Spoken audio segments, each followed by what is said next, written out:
Welcome again to another week of empowerment, a week of influence, and a week of mentorship through our leadership programs, which is hosted by me, John Gora, and with my guest, Rahila Khan, who's coming to us live from South Africa.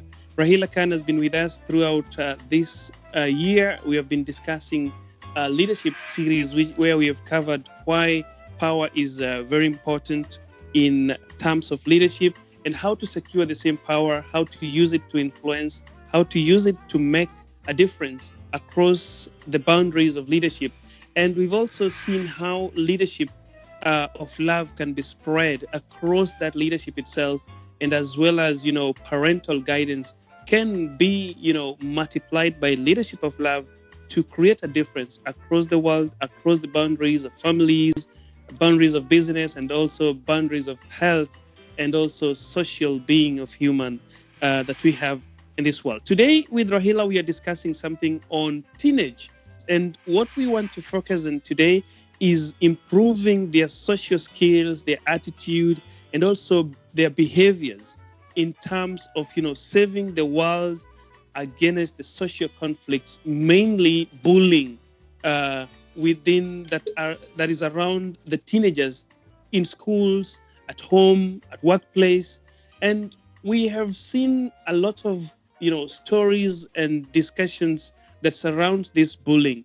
And we know bullying, involves two people. There is perpetrators and they're the targets. And the question is, how do we approach these through leadership of love and also as a parent? And the person who is supposed to answer this question is our own beautiful Rahila Khan. So I welcome you to this podcast this morning, Rahila Khan, all the way from South Africa. My sister, you're welcome this morning. Thank you very much, John Gora, again, and warm greetings to you and to all our viewership and listenership out there. I thank you once again. This is a very sensitive topic. Again, John Gora, whatever I share is not prescriptive. Whatever I share has come through my own experience of being an educator in the classroom, with working with parents and children across the board over a span of 25 to 30 years. So I will share from my experience and what I found about bullying. This is a topic that surfaces over and over and over again. And when we look at the dynamics of our social life and the way we socialize, because whatever happens in the home is taken into schools, it's taken into business, it's taken even into cyberspace. As you know, cyberbullying is also huge. So what are the root causes of bullying?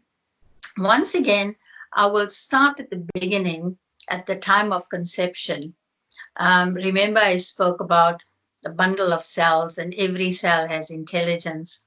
And every thought that we have carries a vibration, an energy frequency, as it were. So when we have negative thoughts, if father and mother have negative thoughts, and if their past was one of pain, of trauma, where if perhaps they were the grandparents or great-grandparents, for that matter, were exposed to violence or disrespect, dishonoring in the home, of the way, children were raised. And the children have not healed those issues of pain. So every bit of pain that's not released as the emotion is an electrical charge. It's energy in motion. So a negative thought translates into the body in the biochemistry as an electrical charge, which locks into the cell receptors, and that becomes a stored repressed memory.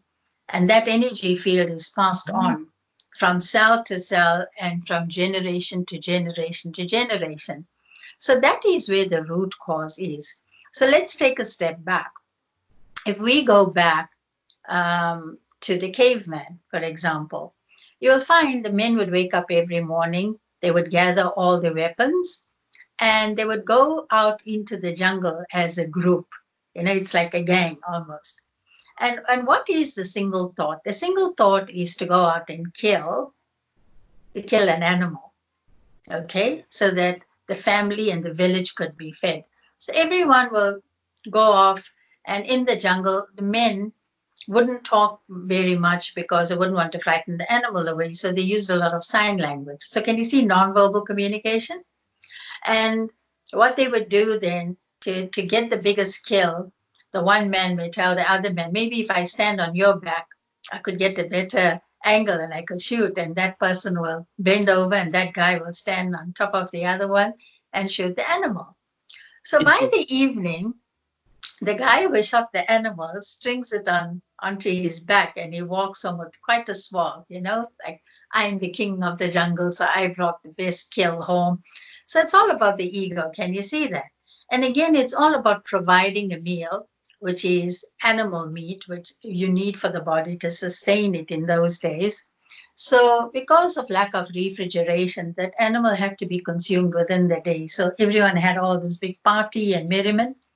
And everyone partook of the meal and they all ventured off back into their caves. So here's a couple now. So this woman now would look at her husband and say, how come your friend always brings a big kill home? How come you don't do that? Because look at how he's revered in the village. I wish you were like that. Can you see how competition started? So if this man whose wife is telling him this is not very confident, he will take it as he's not very good, he's not very capable. And then one day he got quite irritated and told her, but how do you know I don't do anything about bringing the big kill home? You don't know what happens in the jungle. So she says, oh, what happened in the jungle? He says, if that guy didn't stand on my back to kill the animal, he wouldn't have shot it in the first place. She turns out having gratitude. She says, oh, but you're a flippin' bigger idiot. Why did you not stand on his back so you could have gotten the kill?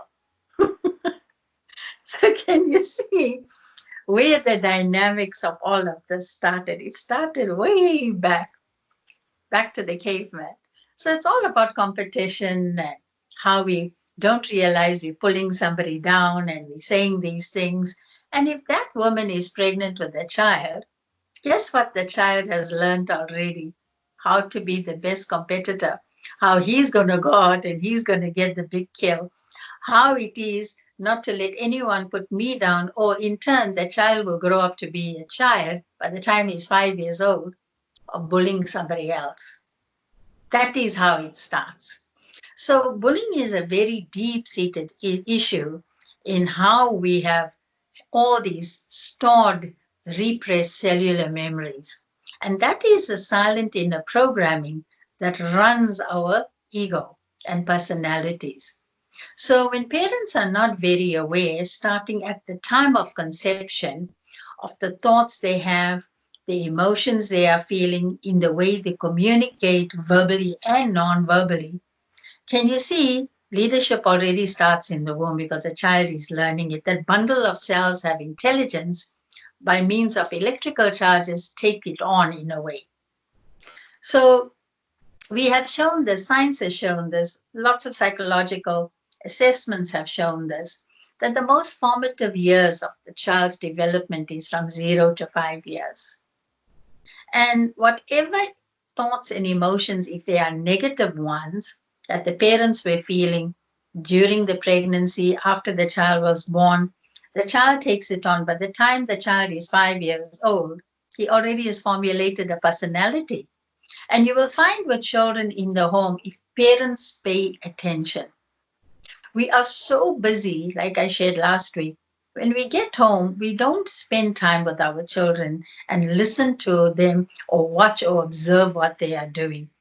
That even amongst the siblings, there is a sibling rivalry, and how the elder child or the younger child, because the younger child lacks a lot of self-esteem, the middle child syndrome, we call that.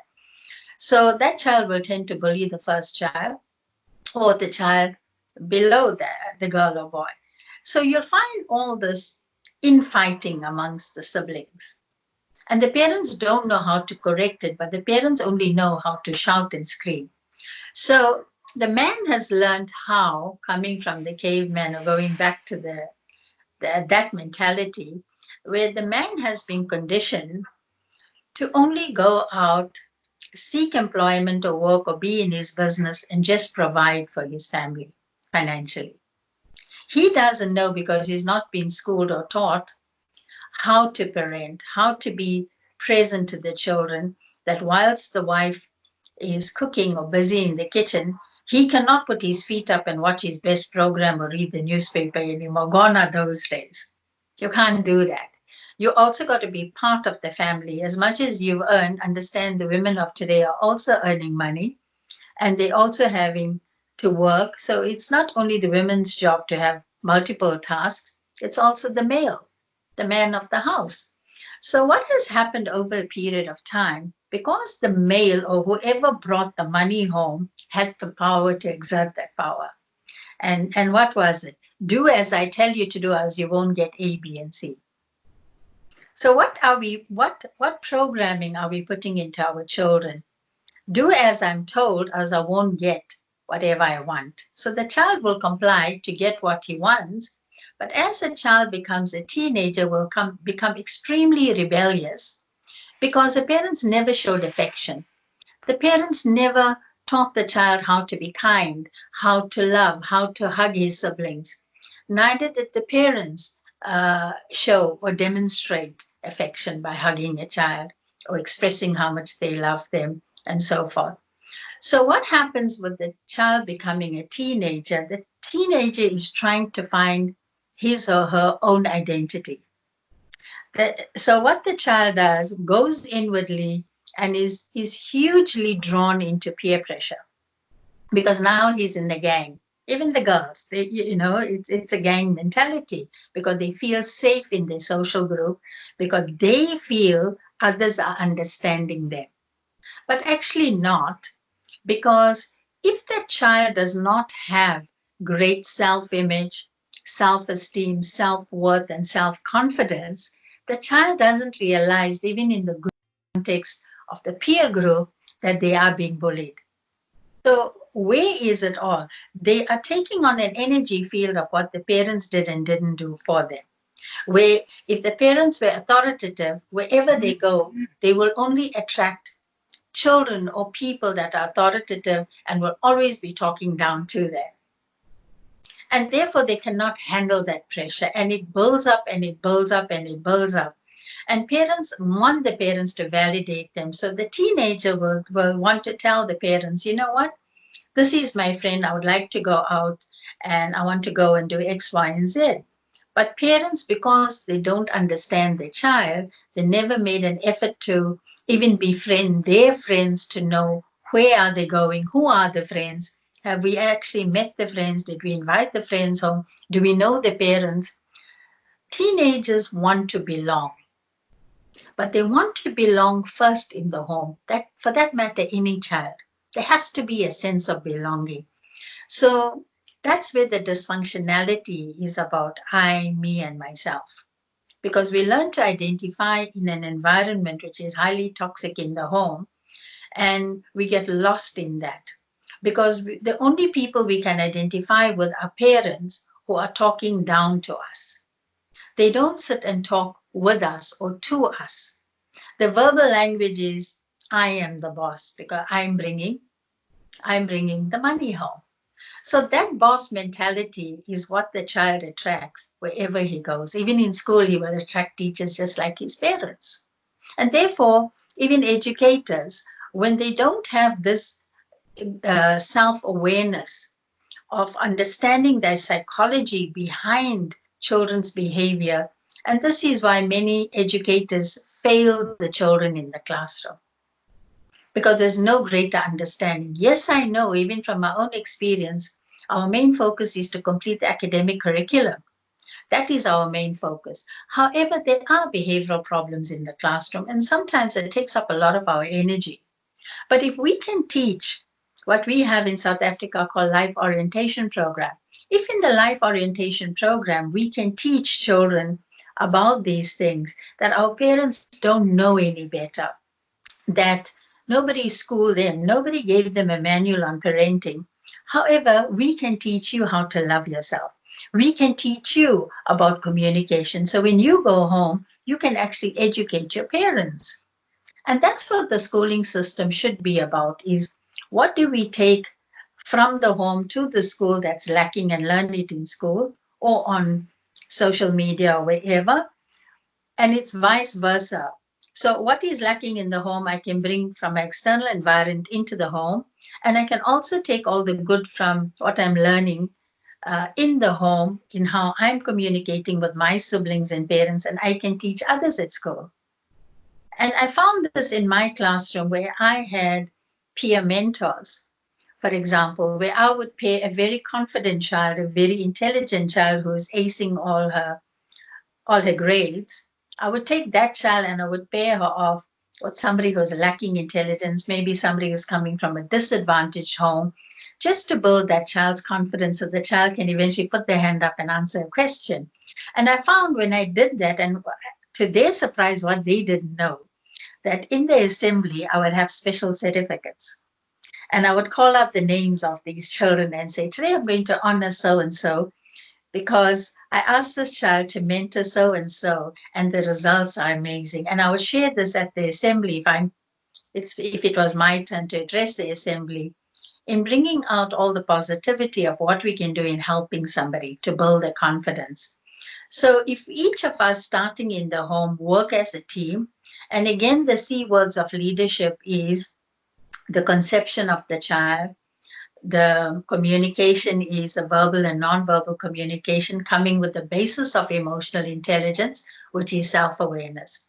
So when I practice self-awareness and mindfulness, then my child is learning the same, beginning in the womb, through the birthing process, through the 0 to 5 years. So that is a whole toolkit that you're providing the kid with. It's a whole schooling system. Can you see that? Because the schools are not equipped to do this. Parents must be. So therefore, for me, in sharing these, you've given me this platform in sharing these skills that I'd like parents to take it on. You don't need to be in school to learn. Am I right? Yeah. I can learn from you. Anyone can learn from anybody, providing there's a willingness and you are receptive to learning. Am I right, Jangara? You're very right. Yeah.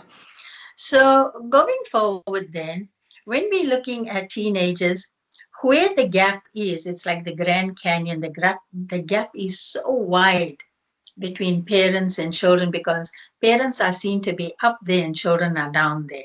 So even children who are grown in the pre-teens is from from 9 to 11 going into the teens is very, very important because it is at that age where the boy child want to belong to a group.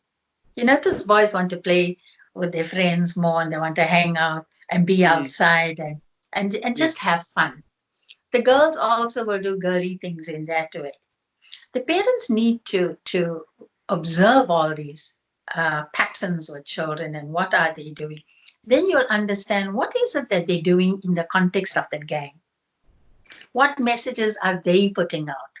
So if your child in the home is being bullied by the parents who are not, bullying is not like the physical violence. Bullying is not just the swearing of vulgarity or profanity. It goes more than that. It is a whole energy field that we put where we create this distance between mother and child or father and child. Can you see that? So bullying can be so nonverbal because just the presence of a dominant parent instills a lot of fear in the child because the child wouldn't know how to approach this.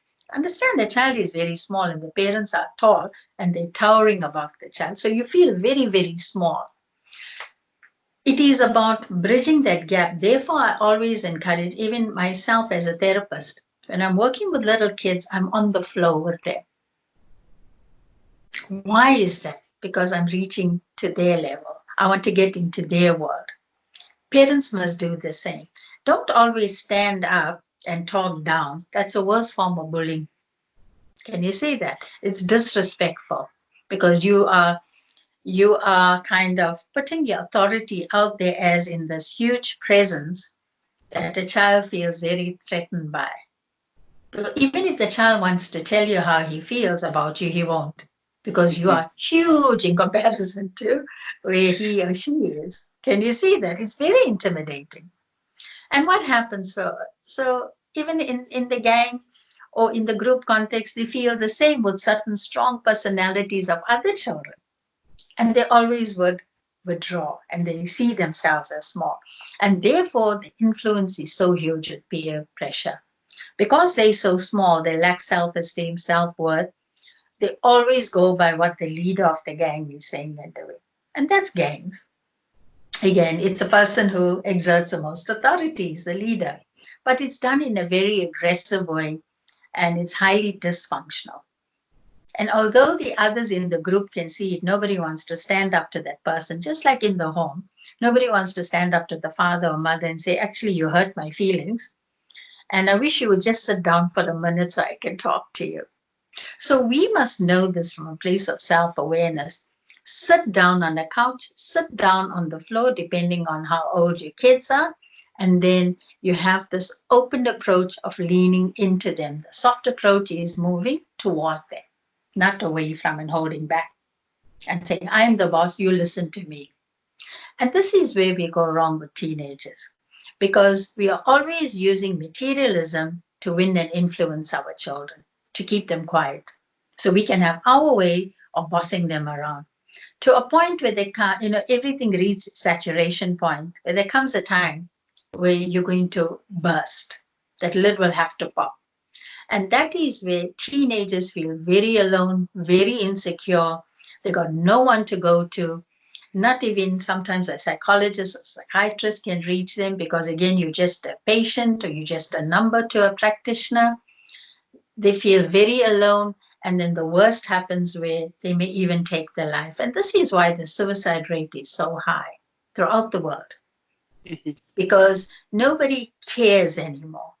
I think the other week I left your show with hashtag love, care, and nurture. The softer approach of opening the heart center is so important today. Is opening this. It's worth millions that you can give a child. So it's not only about the materialism. Yes, all that is important as well in what we give, the comforts of life. But children must also be taught how not to compare themselves to others. Parents will give them what they can afford. They must have gratitude. But who can teach children gratitude, gratefulness, thankfulness, but parents? But if parents are not practicing it themselves, how can they teach it to their children? Because they don't know. And this is why, podcasts like this, interviews that I do so often, even on our community radio station, I'm on there as well, where we're putting these messages out continuously. If it's reached out consistently, then somewhere, somehow, the penny would drop and we can make a difference. If not to the parents, but we can educate children. I know this from empowering my children in the class where one of the two parents had to be in hospital with going through cancer or whatever. I empowered the child how to go to the hospital and help the parent in how to feel better, how to have positive thoughts, how the important positive affirmations are. So can you see, if parents didn't know that, if I am teaching that, a child can go and teach the parent that. So learning and teaching is a two-way process, irrespective of your age. Ageism does not belong anywhere in the 21st century, as you can see.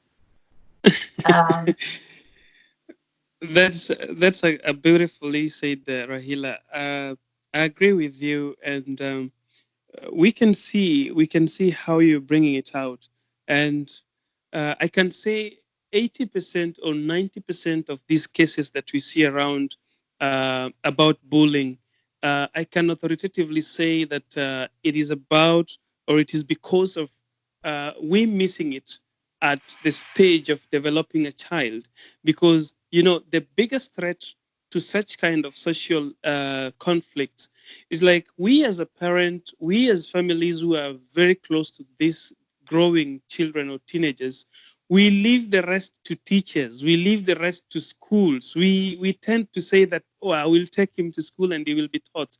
And when they start becoming bullies, we blame the teachers. I took him to school, but they are doing nothing about him.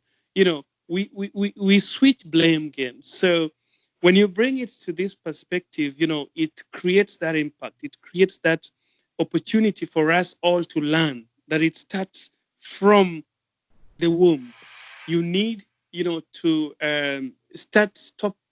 stop bullying your partners, when you're carrying a baby inside your womb. Either the father or the mother, you're training that baby inside there to become a bully, right?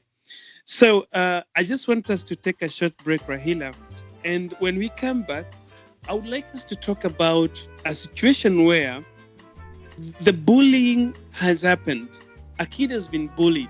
So how do we handle this situation? We've handled a situation where we train a child not to become a bully. We train a child to know how to, identify and get themselves out of bullying. But now, what about those kids who are never trained, who never passed through that, but now they've been subjected to bullying? How do we handle them and how do we bring them back to life, Rahila? Let's take a short break and speak about this after we get